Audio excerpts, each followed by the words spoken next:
we were going to put you to sleep. That's why we turned the lights off. Can everybody see the screen okay? Can everybody hear me okay? Clear in the back there? We can turn it up a little bit if you want. Okay, great crowd, Dylan. Is this the biggest one you've had in here yet? Other than your wedding. Okay, that's awesome. Welcome, everyone. This is a big endeavor to do this program.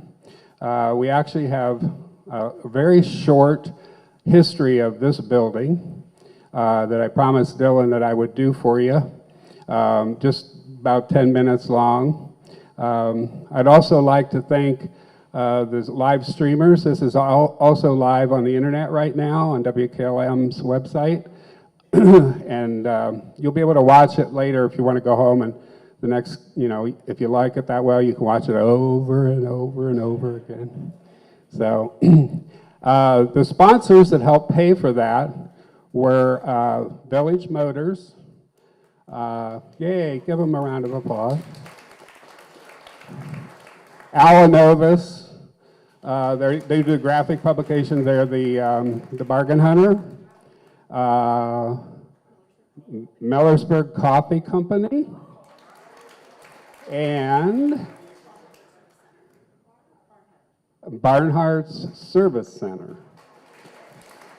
They're paying for the live streaming events through KLM, so we're real happy for that. Okay, so you can queue up mine. This was taken in the Kilbuck Creek. No. Water's really blue, you know.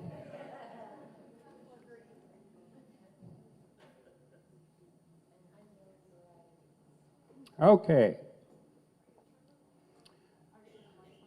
What's that? No, they can't see. The lights were off. We were going to do it so you had a little more mood and you could see the screen. Can everybody see the screen okay? Because they need the lights up a little bit for the live streaming, so we're going to leave it that way. Okay, the American Hall that you are in right now was built in 1874. So this is really old. And it's kind of cool the way Dylan and Jackie did this, because a lot of the architectural features are still part of the way it was. They didn't change anything. Even, I think the columns here too, aren't they, Dylan? Awesome. Shutters, all that good stuff. Okay, so it all began right here. And believe it or not, the lot you're on right now is lot number 1 in Newtown, Millersburg. We'll get into Newtown and Old Town in a little bit. In 1824, the prices were set for the sale of the first lots in Newtown, Millersburg by Adam Johnson and Charles Miller, founder of Newtown. Lot number 1 on the northeast corner of Clay and Jackson was sold for $150. That's a lot of money back then. Okay. Now, before this building was on this lot, there was a small wooden built structure called Bowers Hotel and Tavern, and it stood right here on lot number 1. The hotel keeper was a Frenchman who moved in the area, and he served Napoleon's Invisible Guard. He sported a sword-cut gash on his cheek and received the award that he got at the Battle of Waterloo for Napoleon. So we had some international fame even back then. So like I said, the American Hall was built in 1874 by Alfred Peter and F.F. Smith. There it is in the 1875 atlas. It's a line drawing. And we'll talk about the 3 stores down there in the front. So when we're doing the rest of this, store number 1, store number 2, and store number 3 is if you're standing in front of the building, the corner building is number 1, the middle building is number 2, and number 3 is the next one up. So the first one right below us was Alfred Peters Hardware, Harness and Trunks. Number 2 was the Metropolitan Restaurant and the Charles Hose Barber. And the third store was Andrew Glass Boots and Leather Goods. That was the first stores in here. Now, these are some of the stores that were in each section. Of course, Alfred Peter, I mentioned. Farmers and Merchants Bank. Columbia Gas. Now, as we move forward, some of you are going to remember, I remember it when it was Columbia Gas Building. Young's Music and Sound Annex, and Troyer's Chocolates. That's the ones right below us. Store number 2 was the Alexander Hamilton Restaurant.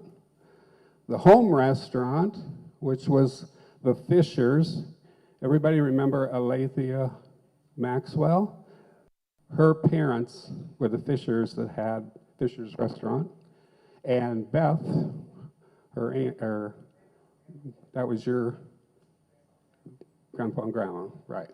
Village Restaurant, Frank Day and Arnold Booth, I remember that. And there was a banquet room on the second floor. And a real quick little story on that. When I was 5 years old, my great uncle was the mayor of Millersburg, and he used to take me up there at Christmas time, and I remember sitting on Santa's lap on the second floor of the banquet. Of course, Three Feathers Peters down there. Okay, store number 3, George Dewar Bookstore. Now this is interesting because many of the postcards that you saw at the beginning on the pre-show, which by the way were provided by David Weiss. David found these recently. There was 115 postcards, rare postcards, that we now have copies of. And that's what was included in the beginning show. And a lot of those postcards were produced by the Dewar Bookstore.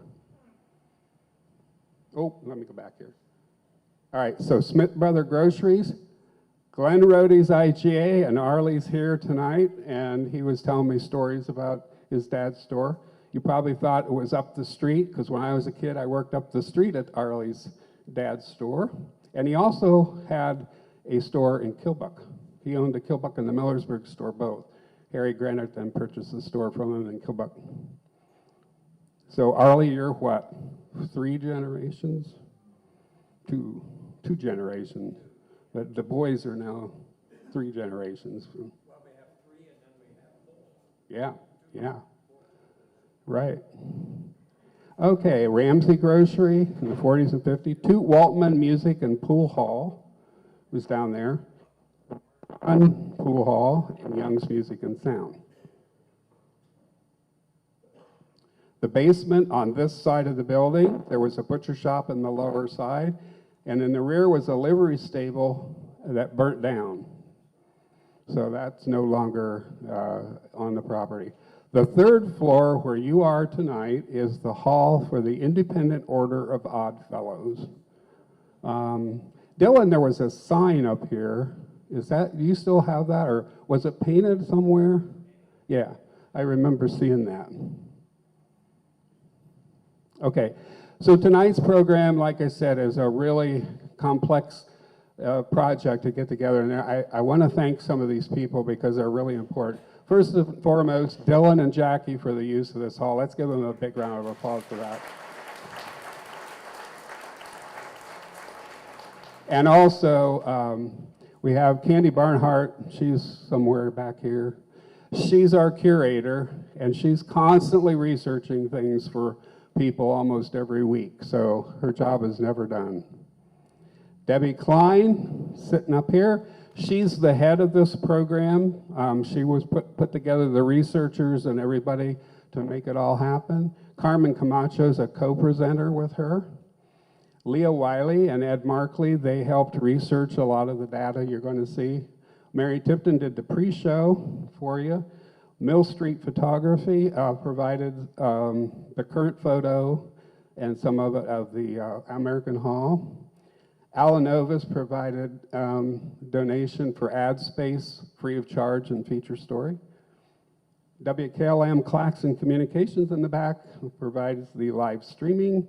Historical Society Program Committee as a whole is responsible for setup. Harry Wilson's our staff photographer. Melissa Patrick, right here. Technical support lady, also known to work the morning shift at WKLM. We got to give her a name, a radio name or something. How about like Lady Delilah or something like that? No, that don't work. And David Weiss, who provided the historic postcard, Weiss, I should say, postcards. So it's a team effort. Okay, Mayor Kelly is here tonight, our new mayor of Millersburg, and also the HDM director, new HDM director for historic downtown Millersburg. And Dylan, and is Jackie around?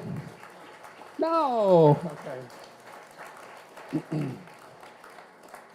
Well, the reason I called them up here is tonight we're launching a brand new series, not program, but it's an award series called, behind Dylan, it's called the Holmes County Historical Society Preservation Award. This is ongoing. We will have a little committee that will review historic restoration projects throughout the county from time to time. It's no given amount of time when we're going to do it. We may not give it for a couple years, and we may give it, several times a year.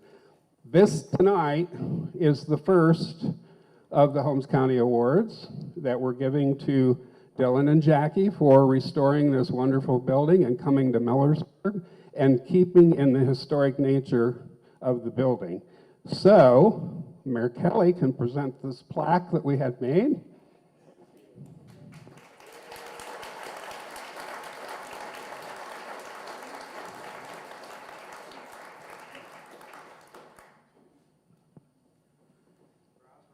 You want to say anything? Well, thank you so much. I had no idea that this was coming tonight. I'm happy to share this building with all of you, not only tonight, but anything you guys need space for, we're happy to host.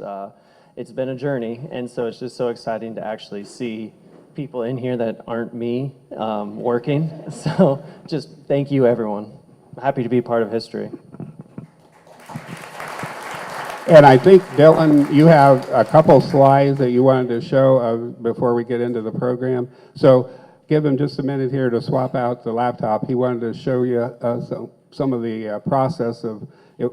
He said just a few minutes here. Anybody have any questions before we get into the main program? Yes. That's a good question.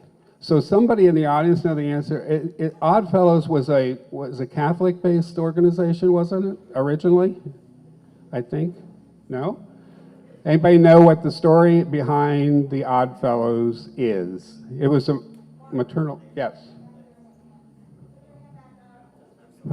Way in the back. I'll march back there. You'll get an extra history lesson here. Yep.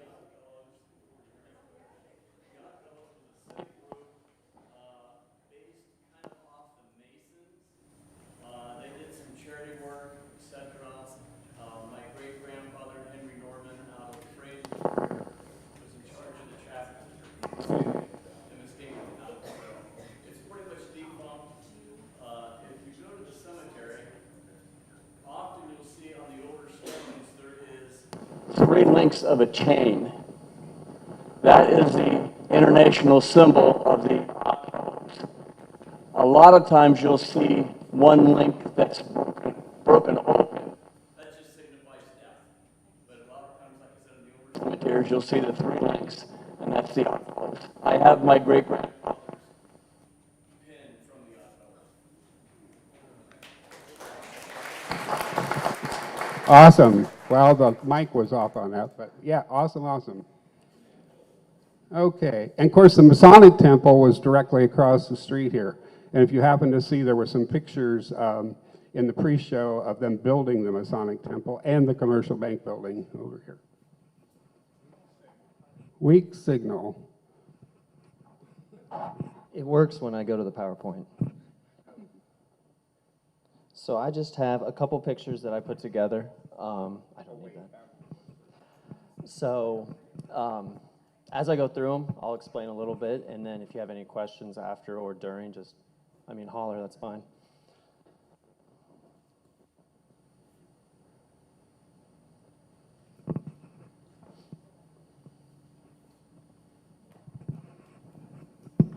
So established in 2021, it's now 2024. You can do the math. So the first one now we have named the Kaufman Suite, and that's one of our Airbnbs down below. We have a raised up platform bed, and there were a lot of pianos and other musical instruments that we had to move around. And then this was the Hamilton Suite that we named after the Alexander Hamilton restaurant. You can see there was the kitchen and the dumbwaiter, and it's now a suite that on the right. Then here's the Clay Street Suite, same thing. What you see on the far right is what you're seeing on the left. And then that's our bathroom. I don't want to show any guests that picture when they're checking into the Airbnb. And then we had some setbacks. Some water came in one storm, so we went to Goodwill, got all the towels we could.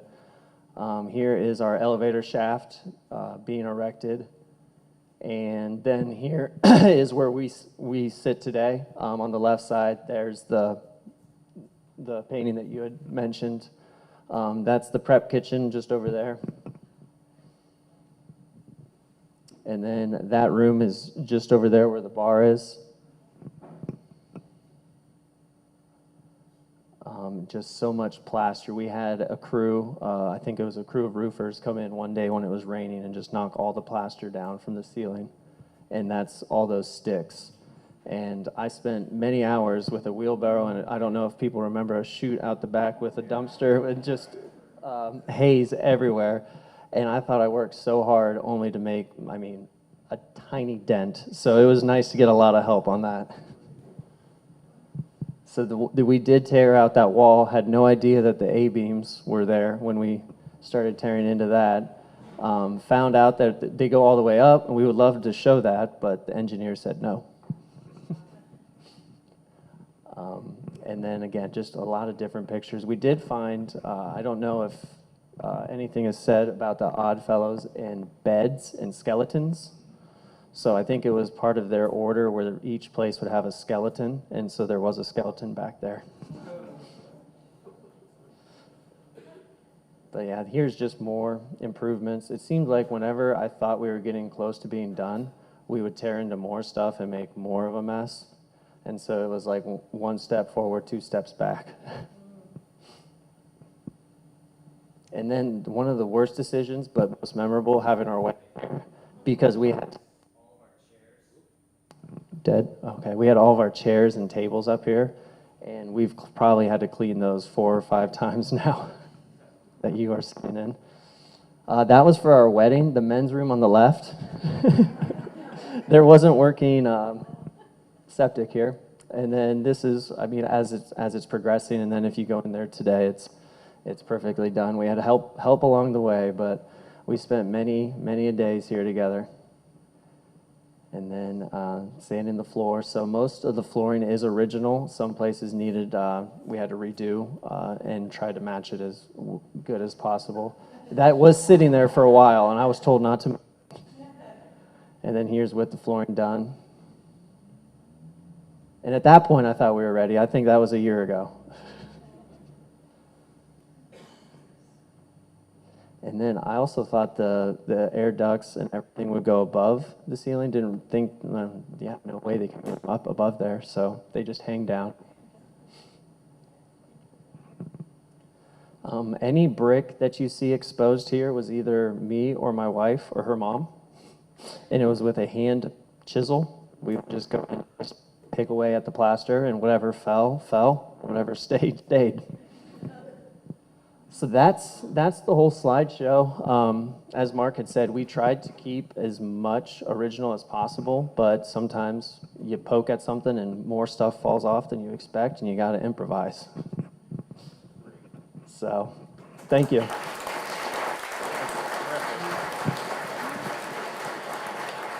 Okay. There's 2 things that I wanted to mention before we get into the main program with Debbie. First of all, over here in the corner, you'll see the map of Millersburg, and you'll also see this fancy handwritten page. If people know me, when we did the Opera House program, I'm always looking for something that is really unique that's discovered for our program. Well, we have two things for this program that were discovered. Mayor Kelly, where is she? She brought, and I can't let you see this. Oops, I'm sorry. What's up to the mic? This she found right after she took office.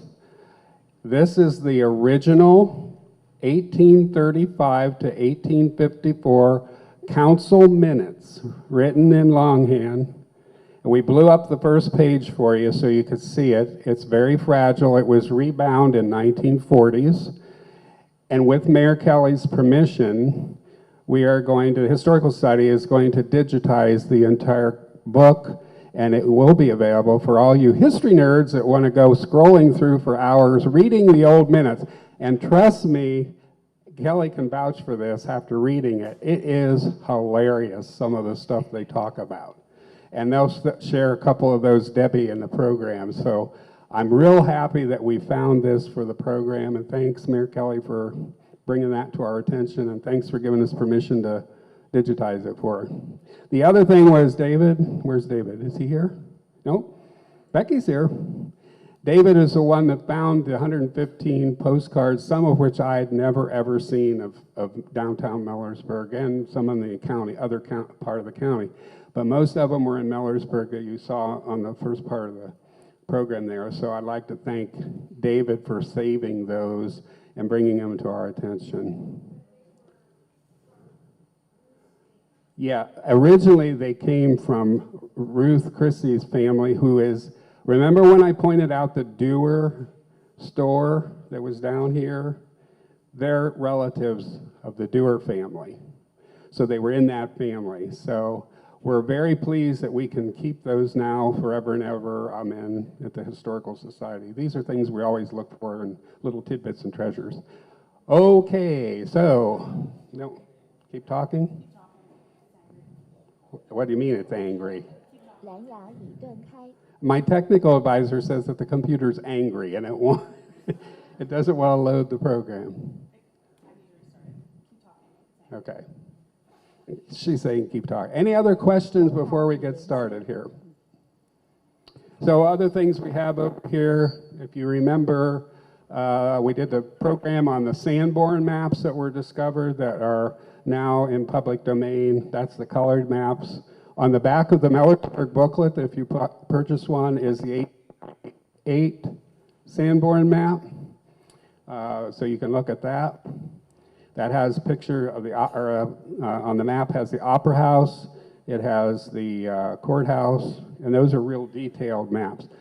Over here we have some photographs of the courthouse being built. That's a very rare photograph. It has the second courthouse in the same picture, and then it was torn down after the building. And that's the one you see on the left. And when they did the clock restoration, that photo was used as one of the guidelines for it. Where are we at? What do you mean? It can't go out on me.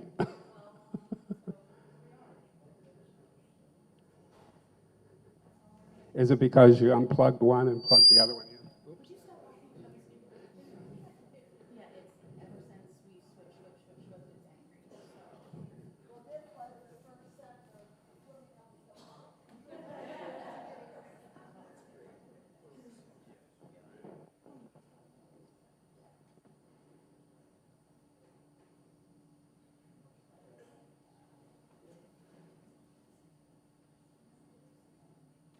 That's your desktop. But it's not showing what's on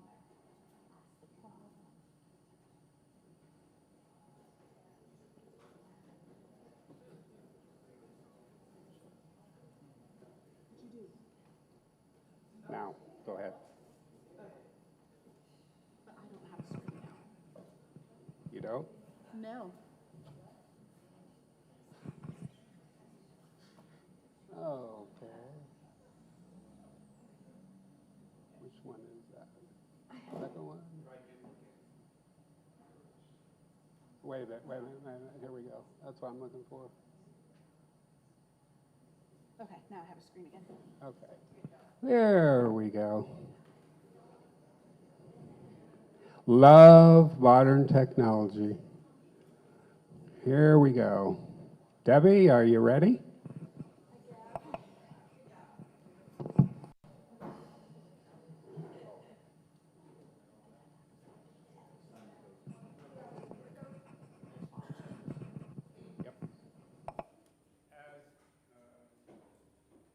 First slide on there, I wanted to, before Debbie starts. Okay. We are dedicating this program to our long-term member that just passed away last year, Elaine Hand, and most recently, our alternate board member, Blair Bauer. So we want to give them respect for honoring them for their service.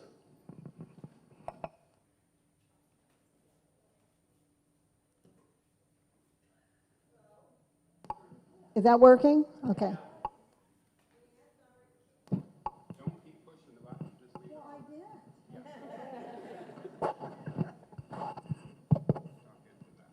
Oh, it's on now? Okay.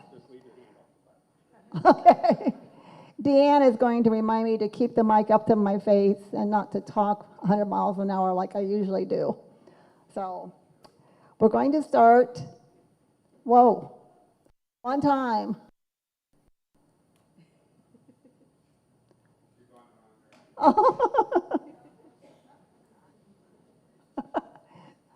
See how quick this program's going? You're all right. You're all right. There you go. Which one do I hit then? This one right here. I thought that's what I was hitting. Put it down. Okay, just like that. Okay. Old Town was laid out on November 1st, 1915 by Adam Johnson and Charles Miller of Coshocton. The center of Old Town was very near the center of what's a walk-up addition. And I went up and I took a picture, and this was kind of give you an idea where it's at. There were 99 lots laid out. The main streets were Bridge, High, and Market. They were the roads that went from Mount Vernon to Canton, New Philadelphia to Mansfield, and from Coshocton to Worcester. The first building was built by Thomas Haskins in 1819 on Lot 21. He erected a 1.5-story house where he ran a public house, which was a nice word for a tavern. In 1819 and 1820, Jonathan and Anison Wheaton built a log building on Lot 17, a shop to repair harnessed tools and other items. Okay, here's my thing. In 1819, a cemetery was laid out a quarter mile east of town. The cemetery was known as the Methodist Graveyard. Not cemetery, but graveyard. The first people to be laid to rest there were Mr. and Mrs. Haskins. And that's right across from the Victorian house. Now, in 1877, after they had put in Oak Hill, they ordered the moving of the remains from here and down to Clay Street Park. But they didn't move them all. They got some of them. And later on, the rain got real bad and the hill started sloughing off, and they would occasionally find bones coming out. And I keep saying that I think some of them people that were left there come over and visit us sometimes.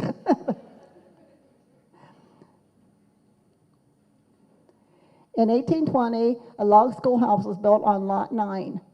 Presbyterian minister Reverend Harper gave the first church service in the school. Oops.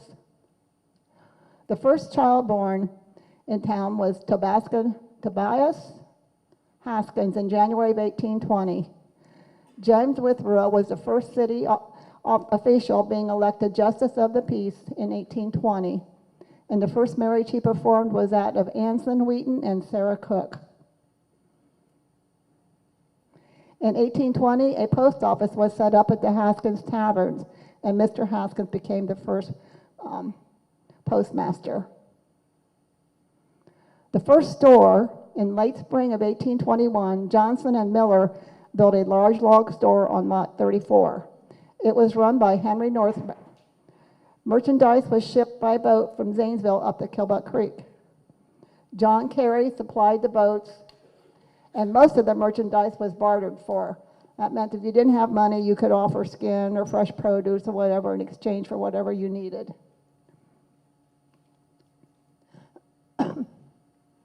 More arrivals. In 1822, Jonathan Corns arrived from Berlin and set up a blacksmith shop.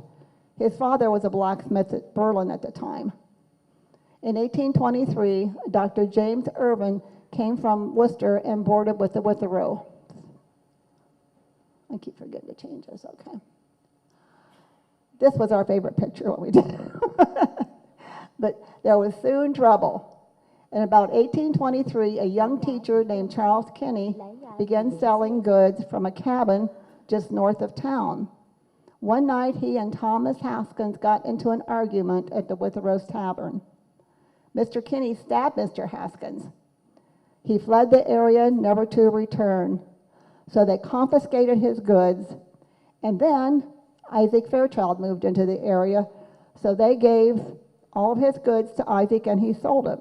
So really, the only winner in this whole thing was Isaac. What? Oh, he was okay then. Yeah, he survived it, but, you know, Kinney took off, and I don't know where he went. I don't think they ever heard from him again. The Methodist Church was in April of 1823. Reverend Peter Stevens met in the schoolhouse, becoming the first Methodist preacher to do so. He began a class which developed into the Methodist Church. Am I going too fast?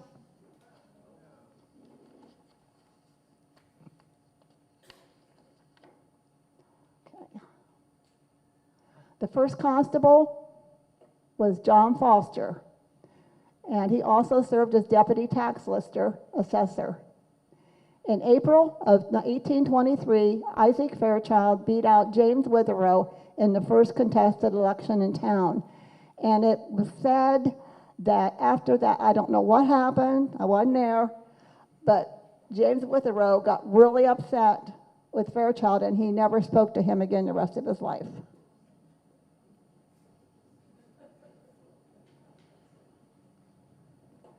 But good times were coming, because this was our first distillery. And it was built on school land, which, if you back and look at the map, back behind the town, there was a strip of land, and that was called school land. So that's where they had the distillery. Then things began to stir. The state had formed Holmes County and was trying to decide where to place a county seat. Now that Holmes County was made out of parts of Tuscarawas, Wayne, and Coshocton counties. So they were trying to figure out where to put it. Well, Miller and Johnson from Coshocton, who owned this, proposed a new town under the old name Millersburg. Old Town was stalled while waiting to see what come. People were still coming into Old Town, but they weren't setting up businesses or doing other things because they were waiting to see if Old Town was even going to be there. Now, there was a competition for this. It was Berlin wanted to be the county seat, and what? And Lima. Did you ever hear of Lima? Out by Holmes Lumber, and there was a gentleman by the name of Mr. Knowles, and he had a farm, so he platted it out and took it to Coshocton County, where we're part of, and got it all registered, because he wanted to be the county seat. Well, it ended up he was the only person that ever lived in that town. So, but Millersburg was chosen in 1824 as a county seat. Others vying was Berlin and the Lima. It was chosen because of the best water supply and natural transportation route. It's hard for me to think of the Killbuck Creek as being a main thoroughfare, but evidently it was. The first things that they had to do was surveying and clearing timber and underbrush. They would cut the timber, and at that time, when we first started working in this area, there were a lot of ravines and gullies. So they had to fill them. So what they did was they took the timber they cut, they would roll it into the gullies. Then they would throw the underbrush on it and then put dirt on top of it so that the buggies could drive through. Surveying was completed in 1824 and 194 lots were laid out. The residents of Old Town were offered corresponding numbers to their lots. And there were 20 to 25 lots which sold for $25 to $150 each. They didn't do a bidding, they just put a price on the lots depending where they were.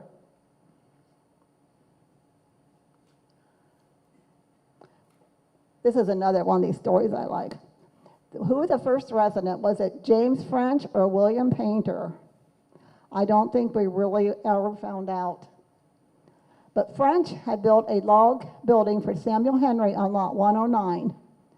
And it was a 2-apartment log structure, and he was going to live with this family in the back apartment, and then the front would belong to Samuel Henry.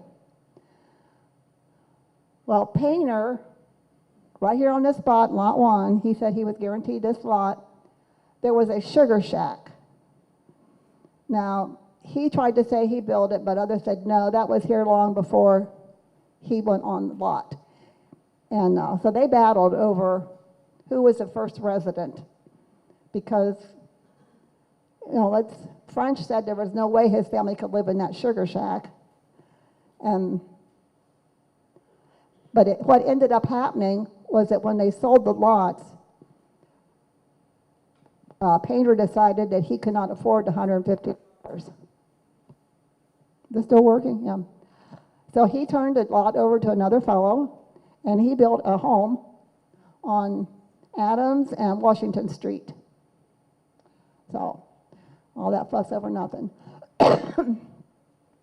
Other businesses that were coming into town were Seth Hunter, he was a merchant, John and Hugh Smurr, they were tavern owners, Drum and Harness Shop, carpenters, stonemasons, bricklayers, and first brick home built in 1825. Now there was at least one brickyard here.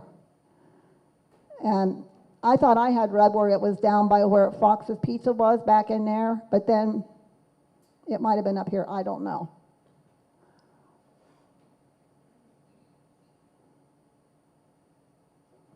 The first legal business took place in 1825.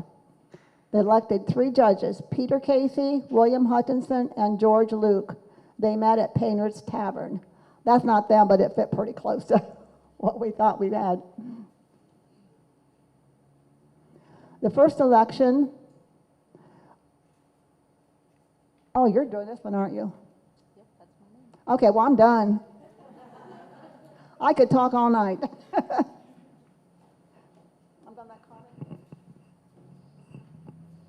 All right, give me just a sec to get settled here.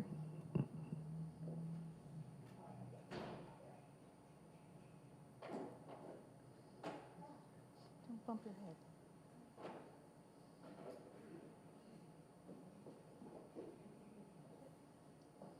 Too much stuff.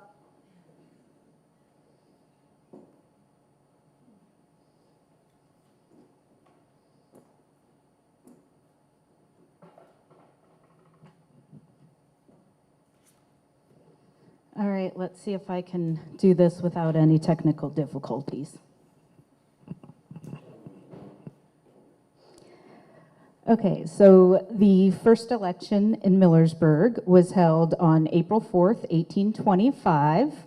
William Hutchinson was elected sheriff. The county commissioners elected were David Finney, Griffith Johnson, and Frederick Malley.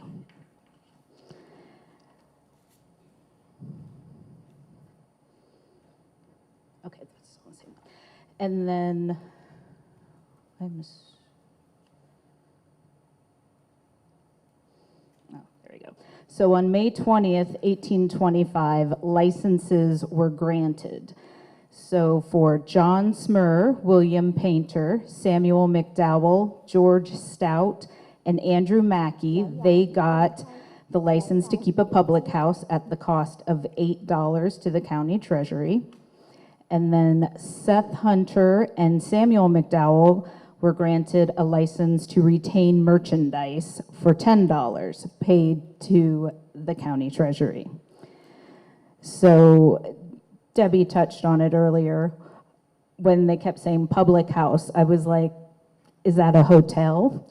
And so I looked it up, and then once I realized, oh, that's where pub came from. That made so much more sense. So, an establishment providing alcoholic beverages served on the premises. The first public building was the log courthouse, built in 1825 by William Painter on the northwest corner of Public Square. The following year, the interior was finished. That included building the judge's bench, tables for the lawyers, chairs for the jurors and the courtroom, and the stairs.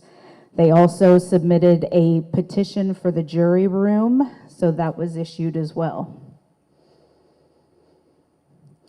Now, in case the name William Painter isn't starting to sound familiar, he was a very busy man. He also built the bridge across the Killbuck Creek. So he did that. He obviously, we just said, built the courthouse and was in the battle for who was the first resident. So in the summer of 1825, he worked on the bridge. So that was made of wooden bents supported by mud sills. They sold subscriptions to provide timber workers and money for the project. Some people didn't pay theirs, and so the $35 loss had to be covered by the county treasury.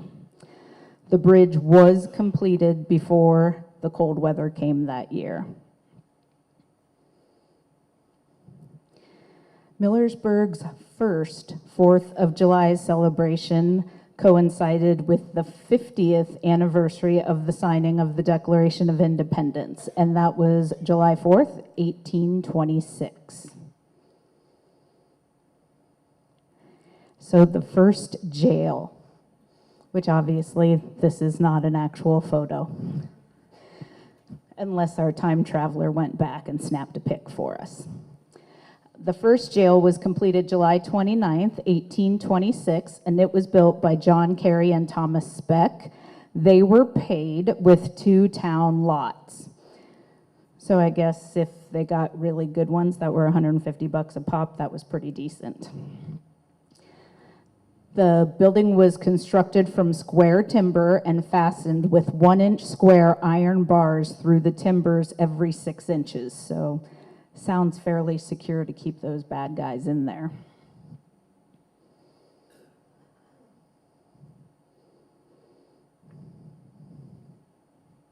Oop, I'm out of order.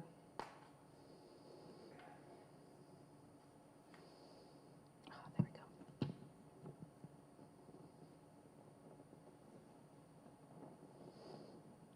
I must have missed this on the last one, so I'll just tell you. Millersburg continued to grow in 1826, and Washington Street was extended north to intersect with the road from Worcester to Coshocton, which is our current State Route 83, and that intersection was near the Victorian House. So the first schools in Millersburg. James Cain taught school in the winters of 1824 through 1826. The first year it was held at the old schoolhouse in Old Town. The second year it was moved to the new log courthouse here in downtown.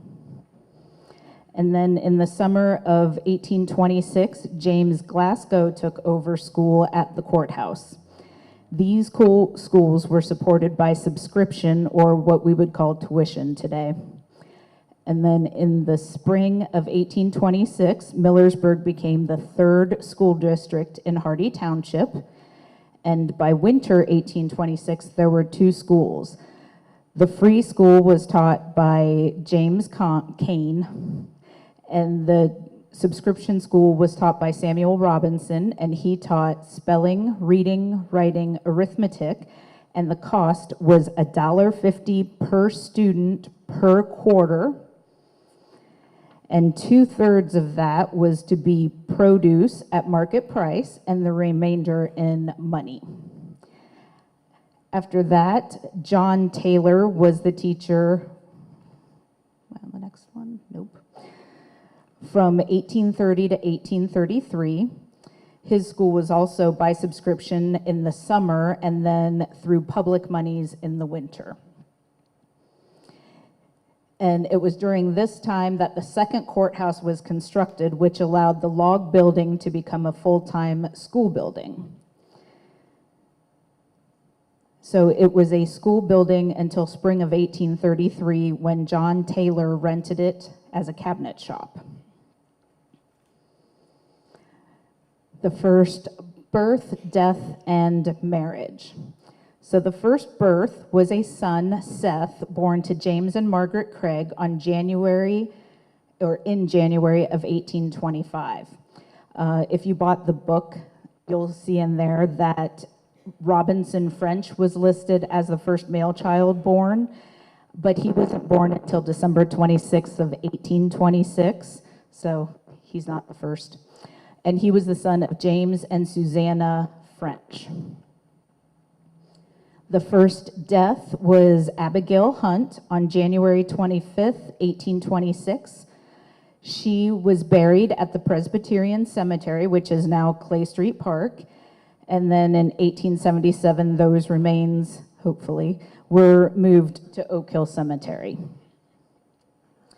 The first marriage was Daniel Routson and Mary Lenhart. If any of you have heard about our Clue games, we played a round earlier this month, and she was actually one of our characters. She was 15 years old when she got married on December 26th, 1826. They were married at the home of James Craig, who was the Justice of the Peace. The first newspaper. So forgive the photo. This is obviously not way back in 1928, but it is what eventually became the newspaper. So originally it was the Millersburg Gazette. It was first published on June 9th of 1928. It was Democratic in politics. Over the years, it was called the Millersburg Republican, Cosmolite, Farmer, Free Press, and then it went back to being the Farmer again. And of course, many of you will remember it as the Holmes County Hub and the Farmer Hub. The opposition paper at the time was the Kilbuck Eagle, which was first published in 1835, and it was Whig in politics. Oops. What did I hit? There we go. Port Washington Road. So Holmes County did not get put into the Ohio Canal, which really hurt businesses for getting goods to market. So Ohio State Legislature passed a resolution to construct a road to connect Millersburg to Port Washington, which was a stop on the Ohio Canal. This became Ohio's first state highway in 1832, which it's now a scenic byway, and if you ever want to go on a nice little Sunday drive, it's a nice place to go. And now we have a dramatic photo of an old building burning.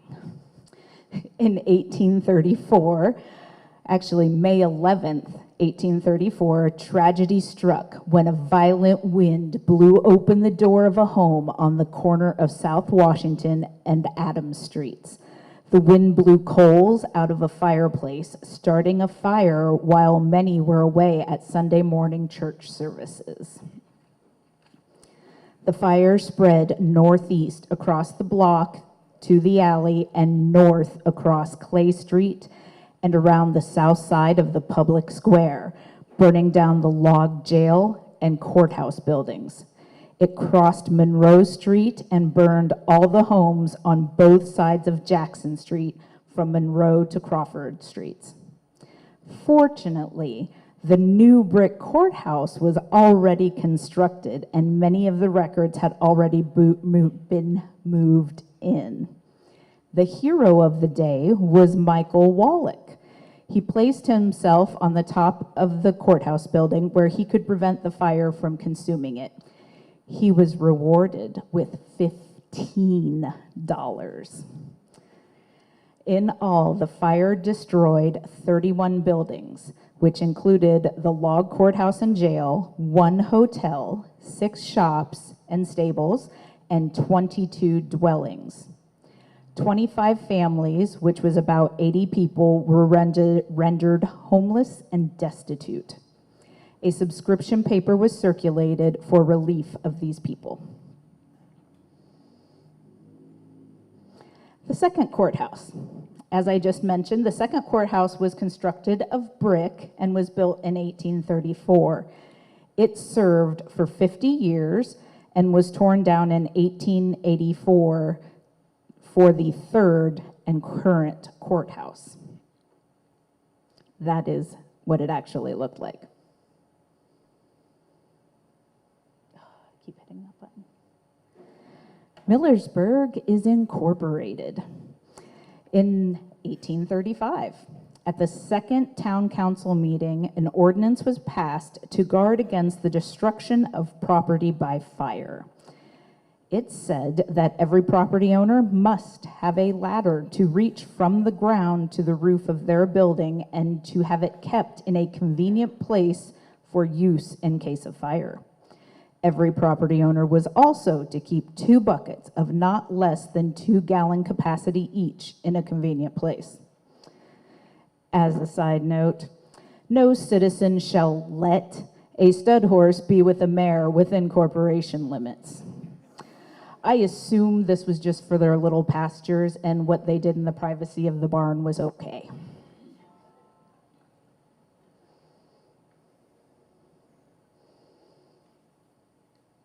Oops. Okay. So Millersburg is growing, and the population in 1846 was 638. In 1847, a brick county office building was erected behind the courthouse on Jackson Street. Millersburg stepped into the modern communication age in 1847 when a telegraph line was constructed from Massillon to Millersburg. It went through the towns of Mount Eaton, Winesburg, Mount Hope, and Berlin.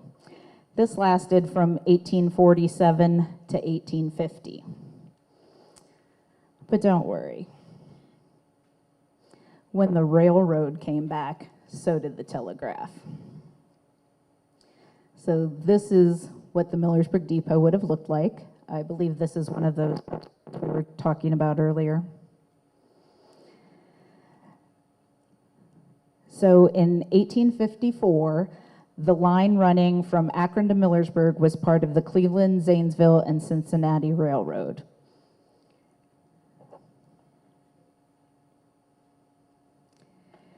In 1873, the railroad was extended to Mount Vernon, and by 1895, it met up with the B&O Railroad coming from Worcester. This was discontinued in 1925. We talked a little bit about Oak Hill Cemetery earlier. It was organized in 1862. It was 8 acres purchased from John Ingalls. He was to have the land cleared and roads formed to allow a convenient turn of a horse and buggy.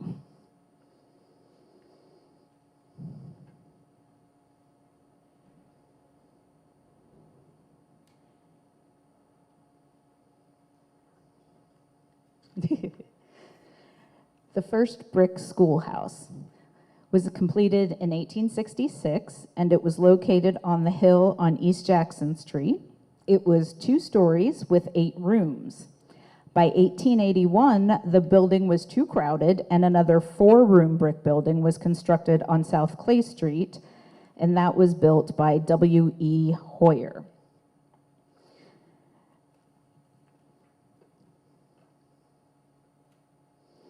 So now we're going to talk some more about this relocation of graves. So in 1877, the town authorities ordered the relocation of the remains from the Methodist graveyard and the Presbyterian cemetery This was 50 years after they had been founded. Many of the graves were not opened and moved to Oak Hill Cemetery. Well, let's be honest, after 50 years, there probably wasn't a whole lot left. So in later years, Debbie mentioned this earlier, the steep hillside on Worcester Road was neglected, the badness of the rain. So we'll get to the photo here. One marked grave remains in the Presbyterian Cemetery, which is now Clay Street Park. I grew up next to this park, so I was very aware of it because every Memorial Day, gunshots woke me up. So Peter Myers is the soldier that served in 3 wars, the Revolutionary War, the War of 1812, and the French and Indian Wars. He is the only grave that remains there. So the question is, why was he left there and not moved to Oak Hill? There's a couple different possibilities depending on what you hear. So Andrew Engel was who owned the land. And the story went that if the village was going to take control of this land, it had to be kept as a cemetery. So they kept one grave there, so it would still technically be a cemetery. The other thing is saying that perhaps when all the graves were being moved up to Oak Hill, the people of Millersburg didn't want to move him out of respect. So where the park is now was the church and cemetery. I always found it a little interesting when I first looked at those maps, and I was like, oh, that's where our house is. We never had anything creepy happening at the house, so I'd like to think all the bodies were successfully moved. Okay, the Soldiers Monument, which you can see if you peek out the window from here. This was erected in 1877, and Dr. John Bingham was instrumental in getting that to happen. It is actually sitting on the spot where the second brick courthouse used to be. It was dedicated to the soldiers of all wars, and the names of 4 great generals, Washington, Jackson, Scott, and Grant, are what's inscribed on the 4 sides going around that. When they dedicated it, it was a huge celebration with many dignitaries, including the governor of Ohio, in attendance. The brick jailhouse. I love this photo. These are some of the treasures that we've been finding. You can see all the gorgeous details. So this was built in 1879. It was the jail and the sheriff's family residence, and it now houses the commissioner's offices.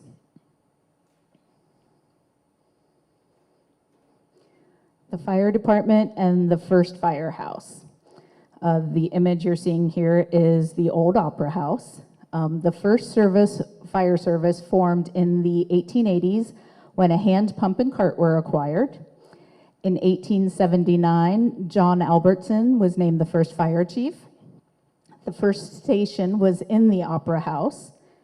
In 1954, the fire station was moved to the corner of East Jackson and North Washington Streets. I remember it being there. And in 1984, it moved just to the west side of town. The bell from the Opera House is actually now in front of the current firehouse down the road. And the current courthouse. The current courthouse was built in 1886. The architect was Joseph Yost. The building is made of locally quarried stone and steel with a Corinthian columned entrance. Interesting fact, he is also the designer of the Harrison County Courthouse. And if you're ever in Cadiz, you'll look at it and be like, wow, that place looks familiar. And that's why it was the same guy. The first light plant was constructed in 1888, and lights were turned on July 4th, 1888. It consisted of 26 streets, and soon several businesses were able to use the service. The Opera House was built in 1890. It was opened on June 4th to the public with entertainment by the Millersburg Philharmonic Club. It housed city offices, a theater, and of course, the fire department. In 1890, we got our first hard roads. So brick pavers were laid on Jackson and Clay Streets. And then the telephone came to Millersburg. In 1894, M&O Telephone Company built the first lines in Holmes County. And what you see here is a crank telephone, which would have been used at that time. And the waterworks. In 1895, the waterworks system with fire hydrants was put into operation. The cost was $20,000. This was soon followed by an efficient sewer system. And what you see here is an 1895 Corey fire hydrant. And that is the conclusion of what we have for you tonight. So we thank you for attending, and please keep an eye out. Plan to come back and see us in the fall when we do part 2, which will be the 20th century and beyond.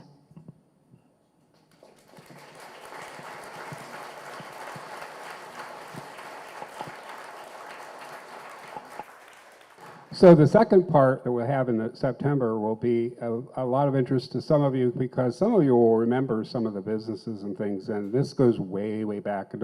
Nobody's living when this all happened, but this gives you a background for where we came from. That's why we wanted to split it into 2 parts. The second one will have a lot of the photos of the businesses and what was in them and all that. Matter of fact, our curator tonight is here, and I think she has a copy of this. If she doesn't, I have it here.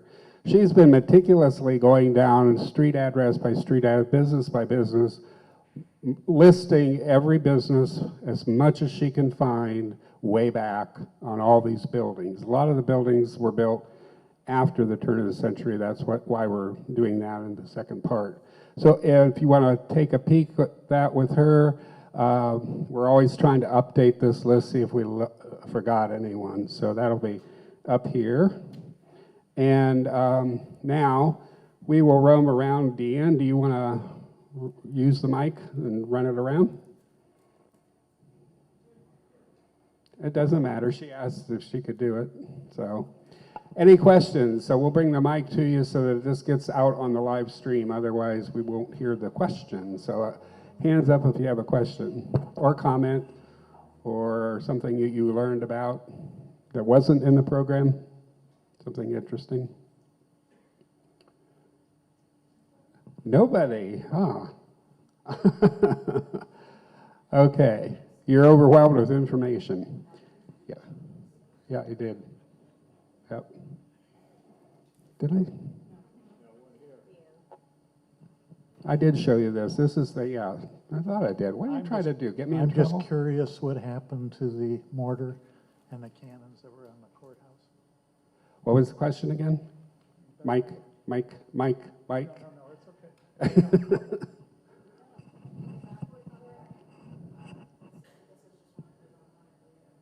Okay. I was just curious what happened to the mortar, military mortar that was shown in one of the slides, and the cannons that used to be. That is a good question. I've been trying to figure this out. When I was a kid, there was a cannon over here on the courthouse. Okay, Arlie, do you know where it ended up? Well, I think it was the Second World War, and they... To gather the metal for the war. Yes, there was a cannon, and there was also mortars. You could just saw a portion of it there. Yeah. Yes, and that's what it was done. Yeah, because I remember it being over here Is on that the right, Niall? Yeah. on the square. There was also at one time a pile of Yes. cannonballs. Yeah.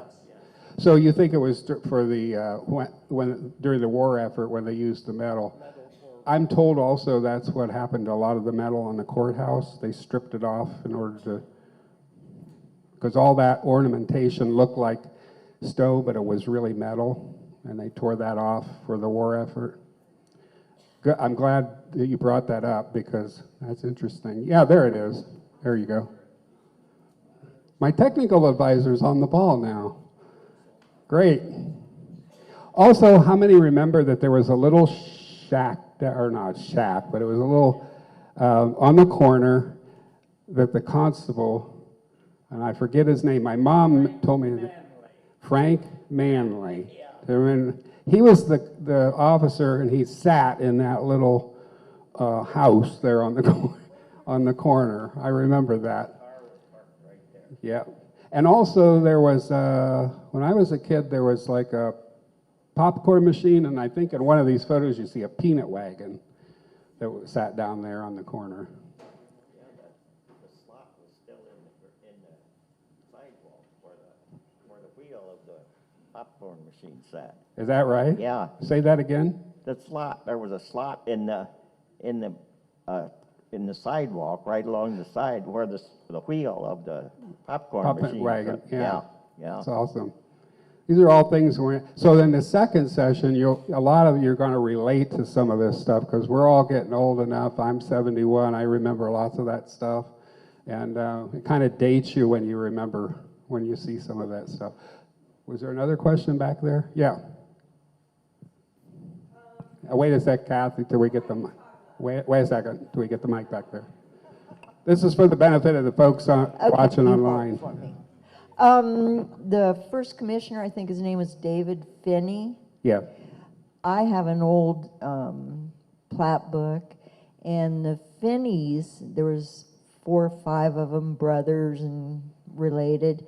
They served in the Revolutionary War, but of course the country didn't have money to pay for their service. So before Ohio was ever even a state, they were given, I think it was like 640-acre blocks of land. So that was probably that Finney was, of that Part of that, group. yeah. Do you have a question? At the cornerstone of our house, a door in 1862 is on one of the cornerstones. Of your house, 1862. Does anybody know where the 2 oldest remaining houses are in Millersburg? Oh, come on. Come on, all you older guys that live in town. On South Washington Street, one of them that's really old is the old Estill House across from the post office. I believe that was built in the 1835 era. And if you go down the street, Washington Street, there's a little brick house. There's another brick house up on when I was a kid, it was called the Anderson House, a brick house up on the hill, kind of a Victorian home. But the little brick house just before that was, I believe, it's still the oldest standing original house in Millersburg. It's a little tiny brick house, kind of long, on the corner of Washington, and I can't remember that street that goes up to South Clay Street, but that's one of the oldest ones. There are a few out in Old Town section of Millersburg behind the Victorian House that are really old, that were built in the 1800s, but I believe as far as Newtown, that's still remaining. Yeah, there was a tavern and a jail also, cell in the basement of the Estill House. Hey, Mark, Fortunately. just so you know, the house I live in was built in 1836. Ah, awesome. It was Daniel Ledbetter's house, the first recorder, which it says in. And that house is, your house is up on 241. Up on Crawford Street, second Yeah. place on the right. And the house right beside yours was my grandparents' house. Oh, no kidding, yeah. And the house across the street was my great-grandparents' And the only house. reason I know that is because the doorbell on the front door is dated 1836. 18, so you actually have proof it was 18? Yeah, Oh, well, we have the deeds. yeah. We have the original deeds. That's amazing. Yeah. That's amazing. 1836, okay. Yeah, Chris, wait a minute for the mic. Remember the people out there watching? What's the significance of the sugar shack? They made maple syrup. I'm not sure why it was called, isn't that what a sugar shack is? That's where they made maple syrup.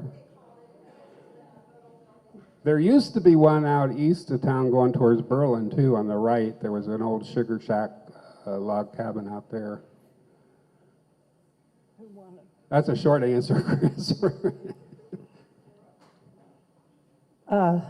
Something interesting. We grew up in a house across from the Clay Street Park where the cemetery was, and our back doorstep was an old tombstone. It was getting worn by people stepping on it, so Dad tried to turn it over and found the printing on the tombstone. Oh, really? Yeah, I thought that was interesting. And you were across from the cemetery that was across the street then? Right, the Clay Street Park, that cemetery there. So I wonder how it ended up at your house. Oh, Carmen has the answer for you. So we did a ghost walk in Millersburg several years ago, and we were over in the old jail, and they actually have old tombstones that are down for the hearth of the fireplaces. And what those are is they were tombstones with mistakes on them. So they would use them somewhere like that with face down so no one could see it, and that way it didn't go to waste. Yeah, if you have the real one, then you get haunted. So those were the fake stones. Okay, any other questions? If not, way back in the back. Way back, Deanne, way back.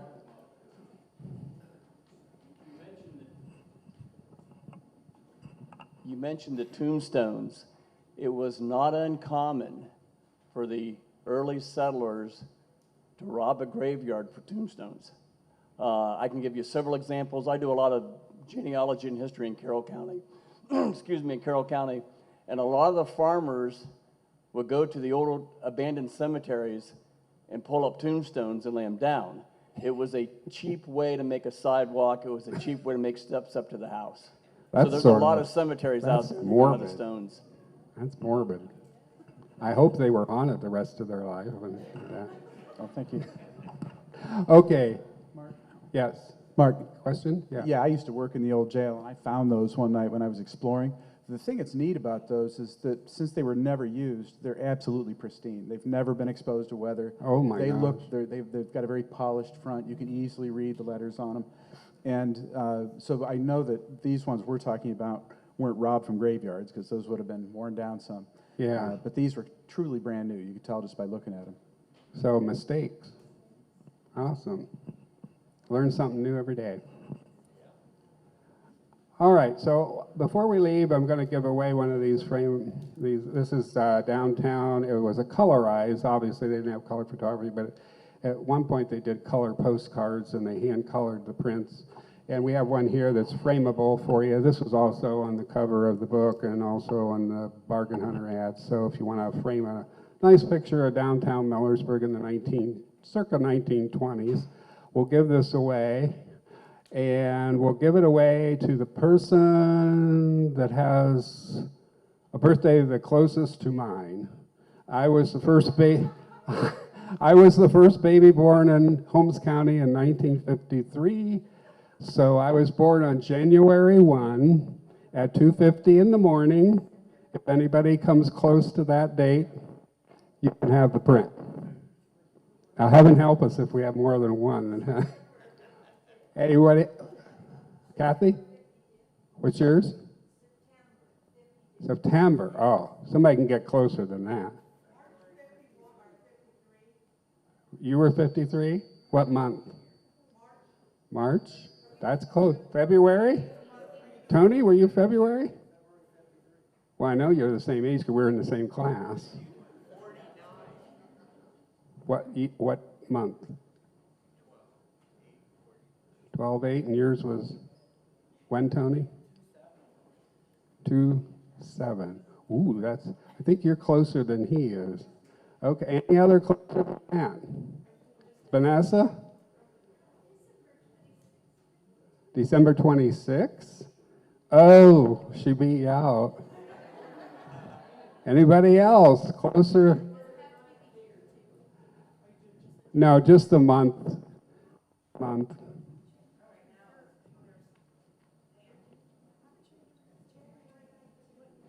January, what, oh, 19th?